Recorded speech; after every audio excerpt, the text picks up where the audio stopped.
Our 12-year anniversary dinner. I got up to pay the bill. Walking back, I heard my wife tell another man I'd just quietly disappear. She was already building a future with someone the whole city admired. What she never saw coming was that I'd been dismantling hers piece by piece. My name is Colton Holloway. I'm 42 years old. I'm the technical director of a small engineering firm outside of Columbus, Ohio. I've spent the last 12 years married to a woman named Carla. And for most of those years, I genuinely believed we were solid. Not perfect, no marriage is, but solid. The kind of couple that weathers storms and comes out the other side still standing. 12 years. That's not nothing. The dinner was my idea. Our anniversary was on a Thursday, and I'd booked Meridian, the kind of place with low lighting, linen tablecloths, and a sommelier who actually knows what he's talking about. I'd called ahead and arranged for a small bouquet of dahlias, Carla's favorite, to be on the table when we arrived. I wore the charcoal jacket she once said made me look like I had my life together. She wore a burgundy dress I hadn't seen before. We were doing fine, or so I believed. She laughed at something I said about a project at work. We shared a bottle of Malbec. She held my hand across the table and told me 12 years felt like nothing. I smiled and meant it. I was still that foolish. Midway through the main course, I excused myself. Our server had mentioned the dessert menu included a chocolate torte Carla had been eyeing since we sat down, and I wanted to pay the bill early so we could leave on our own terms. No waiting, no awkward card fumbling at the end. Romantic, I thought. Thoughtful. That was me. Always trying. I settled up at the host stand near the back, left a generous tip, and started back toward our table. That's when I heard it. The booth just around the corner from ours. A laugh. Carla's laugh, but not the version I knew. Not the polite, measured one she used at dinner parties, or the tired one she gave me when I tried to be funny after a long day. This one was loose, unguarded, real, in a way it hadn't been with me in a long time. I stopped. A man's voice, low and comfortable, said something I didn't fully catch. Then Carla replied, and her words landed like a stone dropped into still water. Colton? He'll just disappear quietly. That's what he does. He doesn't make scenes. More laughter. Then, this is the last anniversary dinner I'm going to sit through. I stood there in the narrow corridor between the host stand and the dining room, one hand resting lightly against the wall. A server passed me with a tray, and I stepped aside automatically, as if everything was completely normal, as if my entire marriage hadn't just rearranged itself in the span of 15 seconds. I didn't recognize the man's voice, but I knew it wasn't a stranger.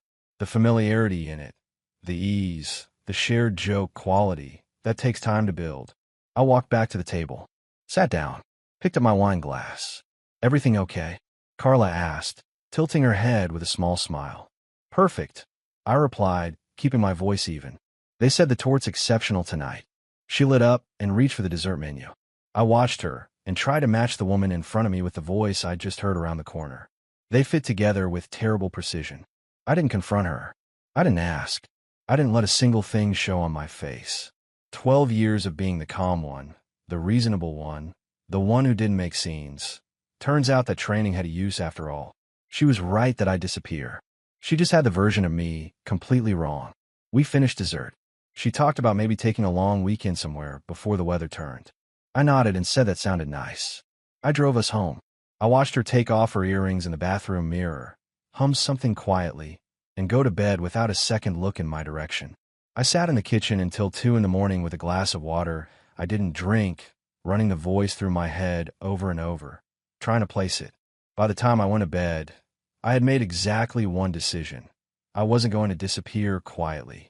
I was going to disappear completely, on my own terms in my own time, and in a way Carla would spend years trying to understand. She had no idea what she just started. I didn't sleep that night. Not really. I lay on my side of the bed listening to Carla breathe and ran the math on 12 years of my life like a man auditing a company he suddenly suspected of fraud. Every quiet dinner, every business trip she took that I never questioned, every time she came home just slightly off, a little too relaxed, a little too vague about her day. I'd filed all of it under marriage going through a phase. Turns out I've been filing things in the wrong drawer for a long time. By 5 in the morning, I was in the kitchen, coffee in hand, staring out at the backyard. The neighbor's dog was barking at something in the tree line. I watched the sky go from black to gray and made myself a promise. No explosions, no accusations, no begging. Whatever I did next, I was going to do it right. First thing I needed was information. Real information, not gut feelings and overheard fragments. I called Curtis Malone that morning, told him I needed to talk. Curtis and I had been friends since our mid-20s. He ran a cybersecurity consulting firm now, and was one of those people who knew exactly how much of the world ran on unprotected data. We met at a diner halfway between our offices, a place with good coffee and booths far enough apart that nobody could hear your business. I laid it out plainly, told him what I'd heard at the restaurant, told him I needed to know who the man was and what was going on, and I needed it documented. Curtis didn't flinch. He just wrapped both hands around his mug and asked, "How far do you want to go with this?" "Far enough to know the truth," I told him. "Not so far that I'm doing something I can't defend later." He nodded slowly. "There are ways. Legal ones. Give me a couple of days." 2 days later, Curtis had set up discreet monitoring software on a spare tablet. I handed over and showed me how to access GPS data from Carla's phone through an app she'd already installed for family location sharing, one she'd stopped checking months ago. He also swept our home network and found something that made my stomach drop, a secondary messaging app installed on her phone, synced to an account I'd never seen. I didn't confront her. I watched. What came back over the following week was worse than I'd imagined and exactly what I'd feared.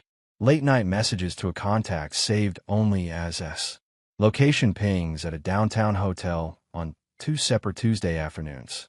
A forwarded email confirmation for a weekend reservation at a lodge outside the city. 2 guests, billed to a card I'd never seen before. Then Curtis found the name attached to the other account. Stuart Ashby. I sat with that name for a long time. Stuart Ashby wasn't just anybody in Columbus. He was the kind of man whose name got put on buildings.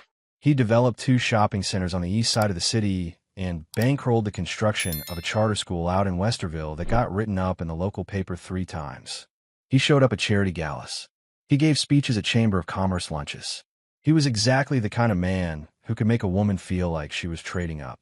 He was also 51 years old, recently divorced, and had apparently been in my wife's life long enough to know exactly how she thought I'd react to all of this. Quietly disappear. That's what she told him. I pulled up everything I could find on Ashby, public records, business filings, property holdings. Curtis helped me go deeper. What we found in those filings wasn't scandalous on its face, but there were gaps. LLC structures that didn't quite add up. A contractor dispute that had been settled quietly. A zoning variance that moved suspiciously fast through the city approval process. Nothing I could act on yet, but enough to know there was more underneath. I saved everything to an encrypted folder on a drive I kept in my office. That same week, I made an appointment with Irene Parrish. She was a divorce attorney with a reputation for being methodical and utterly unsentimental. Exactly what I needed. I walked in her office on a Wednesday afternoon and put my evidence folder on her desk without preamble. She reviewed it for 20 minutes while I sat across from her and said nothing. Finally, she looked up and said, "You've been thorough." "I'm an engineer," I replied. "I don't present findings until I have data." A faint smile crossed her face. "Smart. Don't move any joint assets yet. Not until I tell you. And don't tip her off. The longer she thinks everything is normal, the better your position when this goes to court." I drove home that evening and made dinner. Carla came in around 7, kicked off her shoes by the door, and asked what smelled good. I told her I made pasta. She sat at the kitchen island and talked about a difficult client meeting while I stirred sauce and listened and responded in all the right places. She had no idea that the man standing at her stove had spent the last week quietly building the case that would dismantle the life she was planning without him. She thought she was buying time. She was actually running out of it. Irene Parrish had given me one instruction above all others.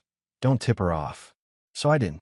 I went to work, came home, made conversation, watched football on Sundays, and acted like a man who had no idea his marriage was a stage set.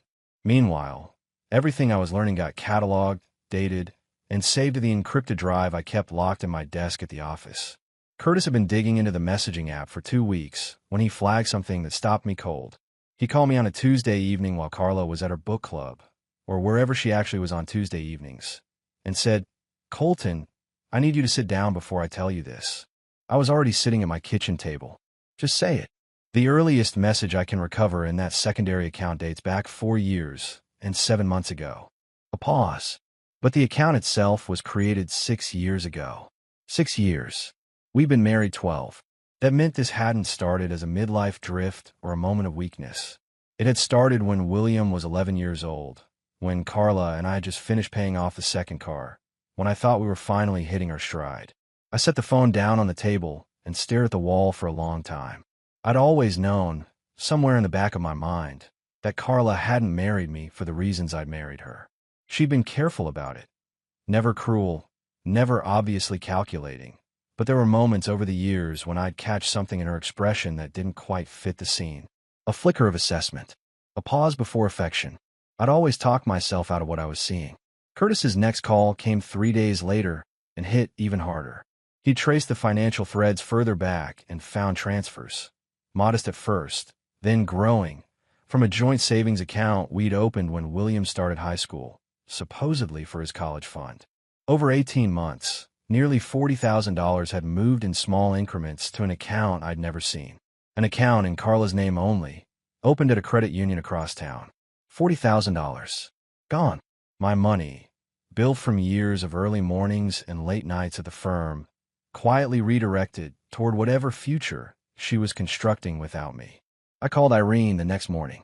"That changes things significantly," she said, and I could hear the satisfaction of a professional who'd just been handed a stronger hand. Financial misrepresentation of that scale gives us real leverage. Don't touch that account. Don't let on that you know it exists. Understood. And, Colton, start building a parallel financial picture. Quietly. Nothing that requires her signature. That afternoon, I opened a private checking account at a bank I'd never used before, on a side of Columbus I rarely visited. I transferred enough liquid assets to give myself runway without triggering anything obvious.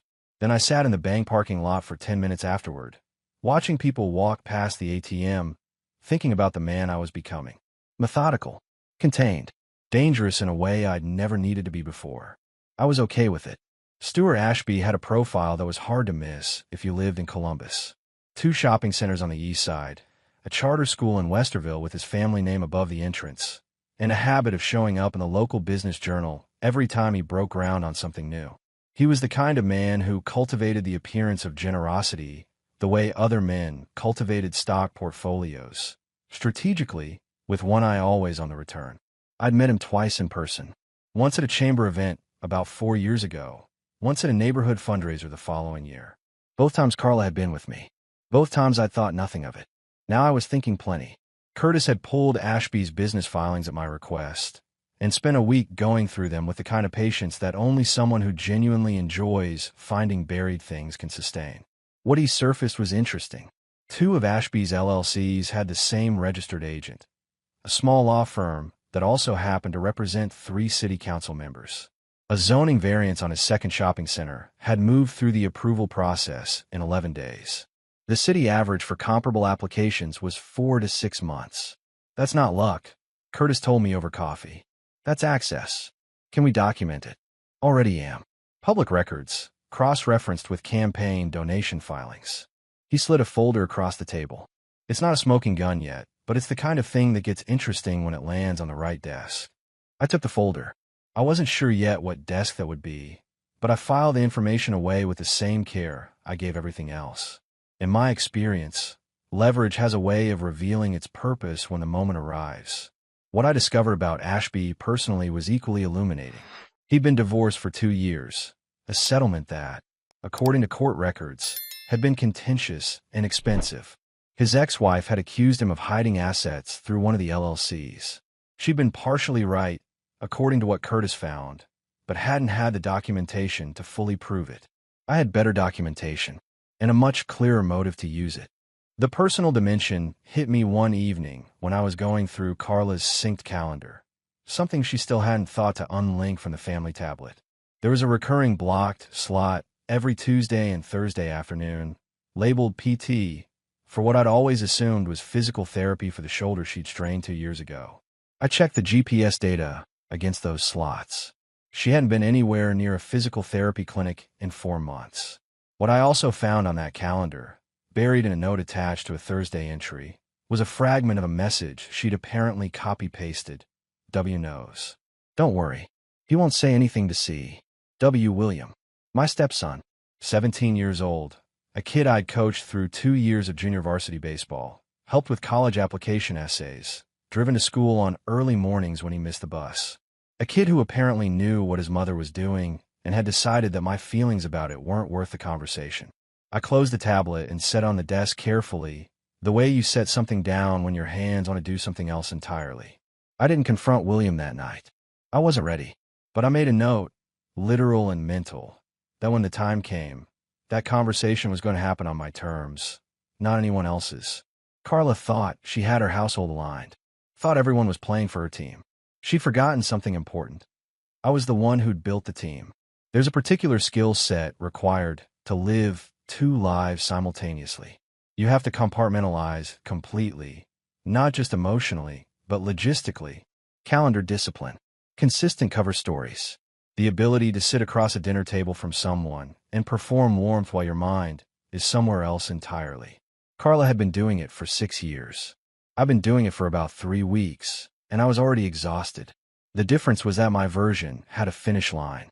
Irene had advised me to keep my behavior at home absolutely unchanged, and I was following that instruction to the letter. I still cooked on the nights I usually cooked. I still asked about Carla's day. I still watched the news in the living room and offered commentary she either agreed with or ignored, the same as always. From the outside, we were a couple in the comfortable middle distance of a long marriage. Not passionate, not troubled, just steady. Inside, I was documenting everything. The encrypted drive in my office now held a structured folder system, financial records, GPS logs, screenshots of the messaging app organized by date. A running timeline Curtis had helped me build that cross-reference Carla's stated locations against her actual ones. 18 months of Tuesday and Thursday afternoons that had nothing to do with physical therapy.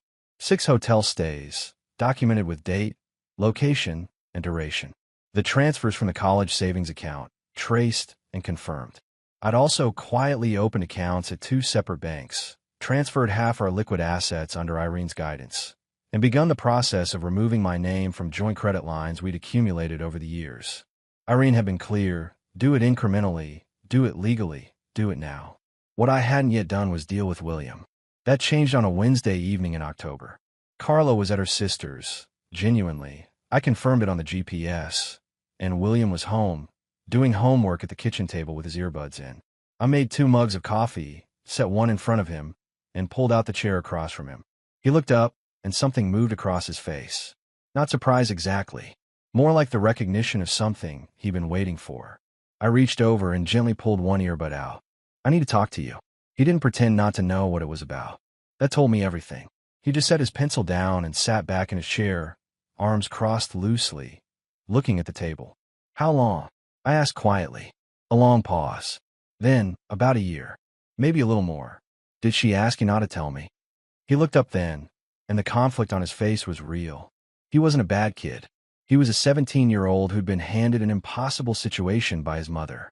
She said it was complicated, that she'd handle it. She didn't handle it. William. I know. His voice was low. I kept my tone even, because the anger I felt wasn't at him, and I wasn't going to let it land on him. I'm not blaming you. I understand the position she put you in, but I want you to understand something. What's happening in this house isn't your fault, and it isn't your responsibility to manage. It never was. He was quiet for a moment. Then he asked, what are you going to do? Take care of it. I said simply. The right way. He nodded slowly. He didn't ask for details, which was probably wise on his part. We finished our coffee mostly in silence. But before I got up, he said, without looking at me, for what it's worth, I always thought you were a good stepfather. I let that sit there. Then I stood up, squeezed his shoulder once, and went back to my office. The conversation with William had confirmed 2 things. 1. Carla had been managing her household like a project manager, assigning roles and distributing information on a need-to-know basis. 2. Not everyone she'd pulled into her orbit was as committed to the deception as she was. That gave me something to work with. Curtis called the following week with an update on the Ashby financial thread. He found a 3rd LLC, this one registered in Delaware, that appeared to be the vehicle through which the zoning variance payment had moved, not directly, but through a chain of consulting fees paid to an intermediary with no apparent consulting practice. The total amount was $112,000, routed across 14 months. That's not a political donation, Curtis said. That's a bribe wrapped in paperwork. Can you document the chain end to end? Already halfway there. Give me 10 more days. I gave him the 10 days. And on the Friday, he delivered the complete file. I made a copy, sealed it in an envelope, and wrote a single name and address on the front. A journalist at the Columbus Dispatch who covered local government and had broken 2 corruption stories in the past 18 months. I didn't include a return address. I dropped in a mailbox 3 miles from my office on my way to an early lunch. I didn't know exactly when it would land or what she'd do with it. But I knew Stuart Ashby's carefully constructed civic reputation was now operating on borrowed time, and I hadn't raised my voice once. November came in cold and gray, and Carla started doing something I hadn't expected. She started paying attention to me. Not the real kind. I understood that now, with uncomfortable clarity. But the performed kind, the strategic kind. She brought home dinner twice without being asked. She initiated a conversation about a weekend trip to Cincinnati, somewhere we'd talked about visiting for years. She asked me one evening, in a voice that was carefully calibrated to sound casual, whether I'd been feeling distant lately. I looked up from the report I'd been reviewing. Just work stress, I told her. The Denton project's been eating my calendar. She nodded, seemingly satisfied, and went back to her book. But she kept watching me after that, small glances over meals, an extra attentiveness that had the quality of someone monitoring an experiment. She could sense something had shifted. She just couldn't locate it. Good. What she didn't know was that I'd already done the most important thing. I'd found a furnished apartment across town, in a neighborhood I'd always liked, and signed a 6-month lease under my own name. Paid the deposit in cash from the new account. The lease started December 1st. I had my exit ready. I just needed the right moment to use it. Irene and I met twice in November. The second meeting, she walked me through a strategy one found genuinely elegant. Carla had her eye on the investment property we'd purchased together 4 years ago, a duplex in Clintonville that generated steady rental income and had appreciated nicely. She'd mentioned it twice in casual conversation over the past 2 months, always with the same slightly too casual framing. Irene suggested I allow Carla to believe the duplex was her primary target. Offer it to her early in the proceedings, Irene explained. Let her feel like she won something. While she's focused on the duplex, she won't be looking at the engineering firm's retained equity stake, which is worth 3 times as much and is structured in a way that's difficult for her to claim. I understood immediately. Give up the visible piece. Protect the real asset. She'll take the duplex, I said. They always do, Irene replied. Curtis, meanwhile, had confirmed that the Dispatch journalist had received the envelope. He'd found a vague reference to a new investigation in her recent Twitter activity, just enough to know the information had landed. Whatever happened next with Ashby was no longer in my hands. I'd lit the fuse and stepped back. What was still in my hand was the conversation I hadn't yet had with Carla. I'd been rehearsing it for weeks, not the emotional version, not what I wanted to say, but the strategic version. The confrontation needed to happen on specific terms. After I'd moved the last of my personal items, after the apartment was ready, after the divorce papers were filed and ready to serve. Not a moment before. The trigger came on a Saturday evening when Carla told me she was going to a gallery opening with a friend named Diane. I checked the GPS from my office the next morning. She'd been at a hotel downtown for 4 hours. Same hotel as twice before. I saved the log, updated the timeline, and noted the date. Then I did something I hadn't done in months. I called a woman named Brooke Sinclair. Brooke was 38, a structural engineer I'd worked with on a joint project 18 months ago. Sharp, funny, straightforward in the way people are when they've been through enough to stop pretending. We'd always gotten along well. After the project ended, we'd stayed in touch loosely, the occasional check-in. Nothing more. I called her and asked if she wanted to grab coffee that week. Nothing complicated, no agenda. Just the desire to sit across from someone who was exactly who they said they were. She said yes without hesitation. We met at a place near the university on a Tuesday morning. We talked for 2 hours about work, about a renovation she was managing on her house, about a book she'd been trying to finish for 3 months. She made me laugh twice without trying. I walked back to my car, afterward feeling something I hadn't felt in longer than I could accurately measure. Like myself, I wasn't looking for a replacement. I wasn't looking for anything. But that morning reminded me that the life I was methodically rebuilding had actual room in it.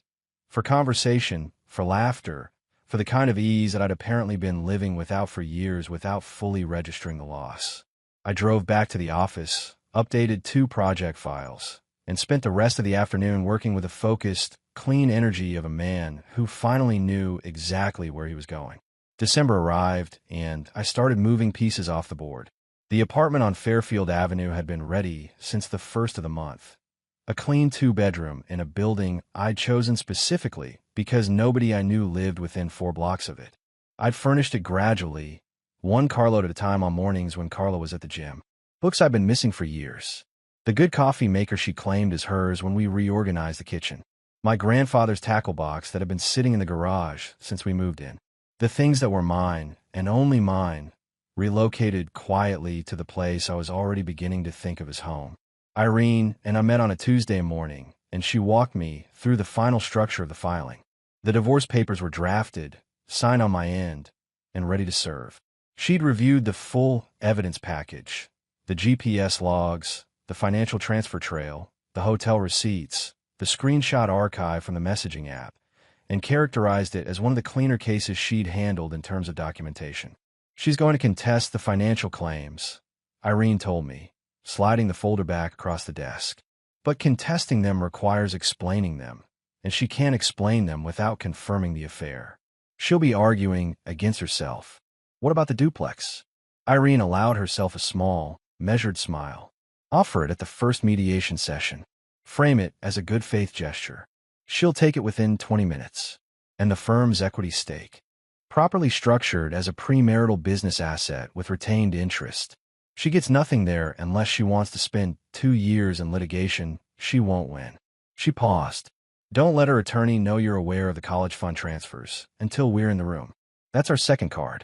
I drove back to the office and spent the afternoon in back-to-back project meetings. The most ordinary Tuesday, imaginable from the outside. Only Curtis knew what was actually in motion. He'd confirmed that the Columbus Dispatch journalist had begun making inquiries.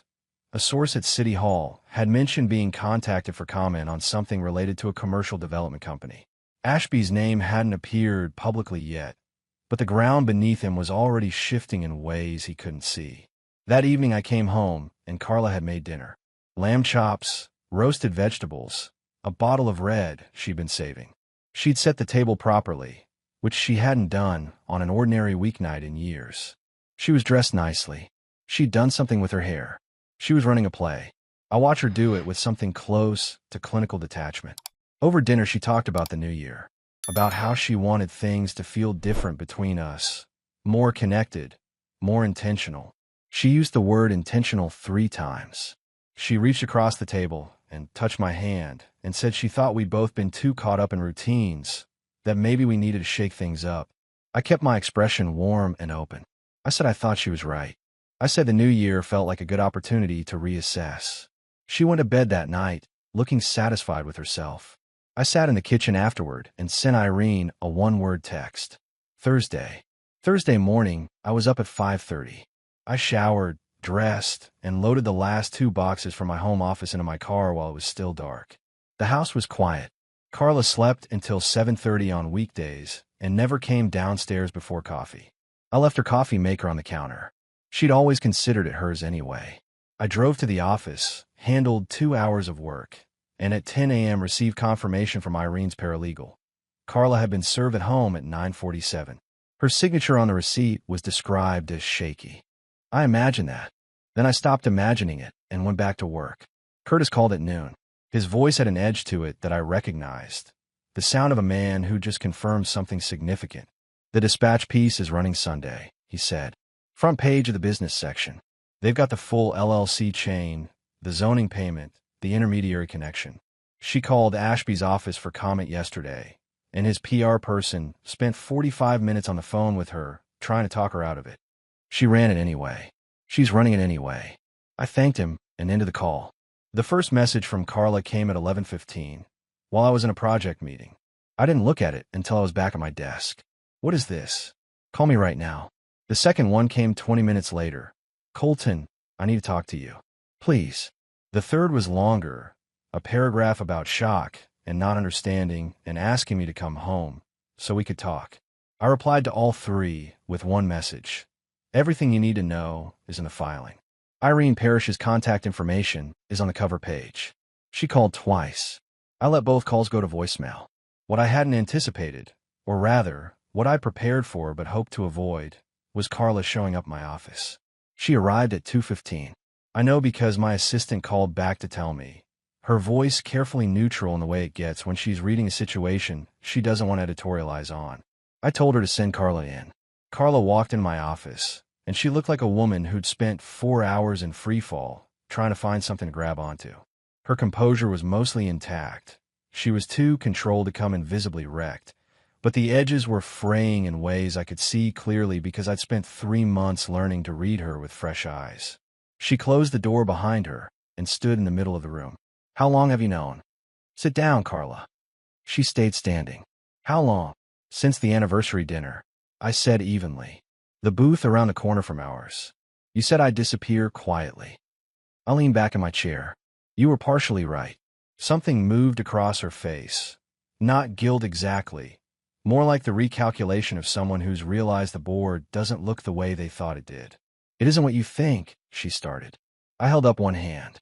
I have GPS data, financial records, hotel receipts, and a documented message archive going back 14 months. I've had all of it for weeks. So I'd encourage you to think carefully about what you're about to say next, because I have the receipts for most of it. The composure slipped then. Not dramatically. Carla wasn't a dramatic woman, but in the controlled, precise way of someone whose plan has just failed in a way they can't immediately route around. She sat down. The duplex, she said after a moment. I want the duplex. I know you do, I replied. My attorney will discuss it at mediation. And the savings. Your attorney will need to explain certain transfers before we discuss the savings. I watched that land. Her jaw tightened, almost imperceptibly. Specifically, approximately $40,000 moved from our joint account to an account at Westside Credit Union over an 18-month period. My attorney has the full trail. The silence in my office was total. Colton, we're done here, I said, not unkindly. This is a legal matter now. Everything goes through Irene. I stood up. I'll walk you out.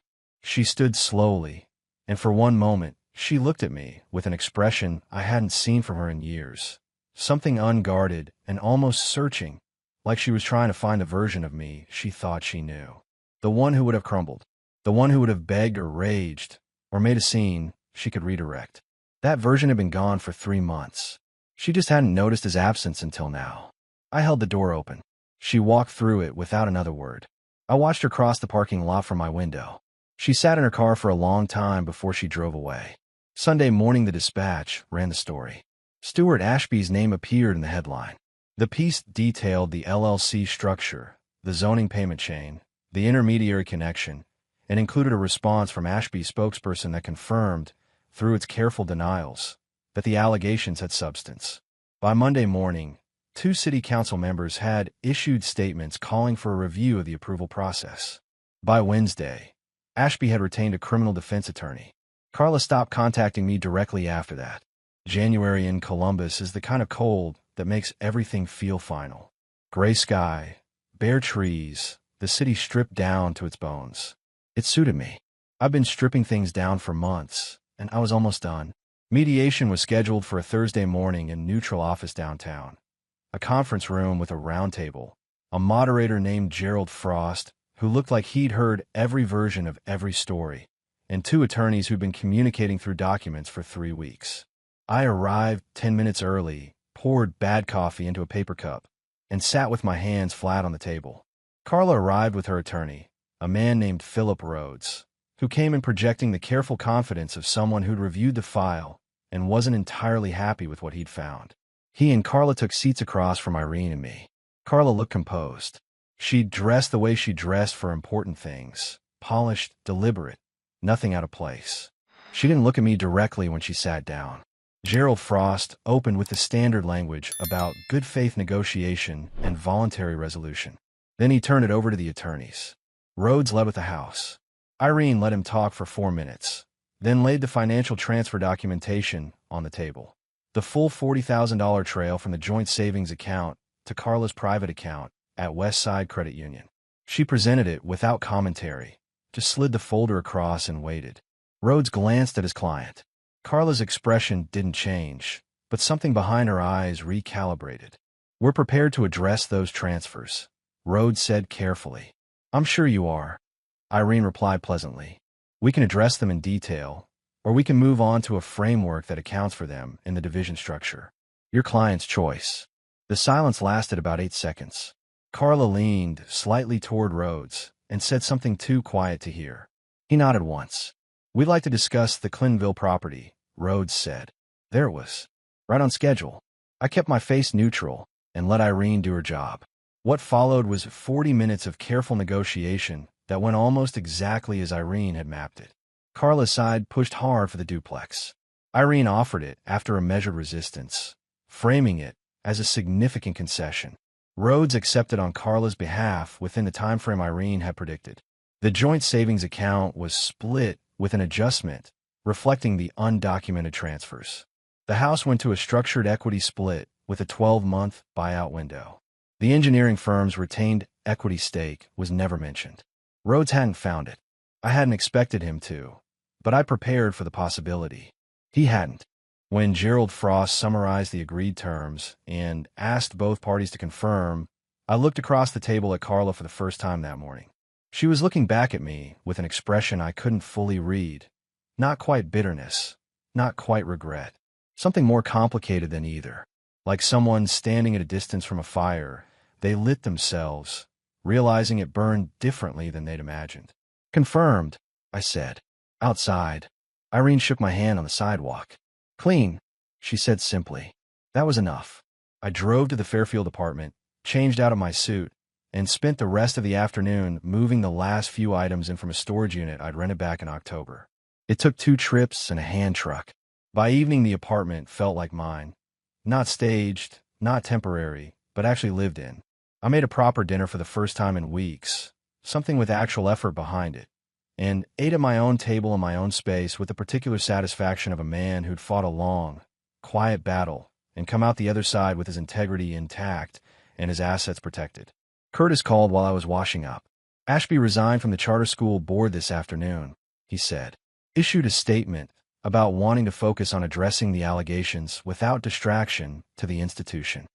How'd the statement land? About as well as you'd expect. The Business Journal's already running a follow-up piece. A pause. He's not done, but he's bleeding. I thanked Curtis, hung up, and stood at the kitchen window watching the street below. Stuart Ashby had spent years building a civic image that gave him cover for the kind of arrangements that benefited no one but himself. That image was coming apart on its own now, thread by thread, because someone had put the right information in the right hands. I hadn't destroyed him. I'd just removed the protection. What he did with what remained was his problem. 4 months after mediation, I was sitting on the roof deck of the Fairfield building on a warm Saturday in May, coffee in one hand, watching the Columbus skyline do nothing in particular. William had texted me that morning to say he'd been accepted to the engineering program at Ohio State. I texted back a single line, "That's earned. I'm proud of you." He'd sent back a thumbs up, and then, after a pause, a second message. "Thanks for everything, Colton." Seriously. I held on to that for a while. The divorce had been finalized in late February. The duplex was carless. The equity split on the house had been executed cleanly. My firm's retained stake, the asset Rhodes had never found to ask about, was fully intact and had appreciated another 8% since January. Irene had called the outcome one of the cleaner resolutions she'd managed in recent years. I'd sent her a bottle of good bourbon by way of thanks. Stuart Ashby's situation had continued to deteriorate at a pace that required no input from me. The Columbus Dispatch investigation had prompted a formal city council inquiry. 2 of his commercial tenants had publicly renegotiated lease terms, citing uncertainty about the property's ownership structure. His charter school had brought in interim leadership. By March, there were reports that a grand jury had been seated to examine the zoning approval process. Carla had been quiet since mediation. No direct contact, no attempts to relitigate through mutual acquaintances. She'd moved into the duplex and, according to Curtis's last update, had not been seen publicly with Ashby in weeks. Whether their arrangement survived the public unraveling of his reputation was not something I spent time thinking about. That was their math to do. Brooke and I had started seeing each other properly in March. Not rushed, not dramatic, just two people who liked each other's company and kept finding reasons to extend it.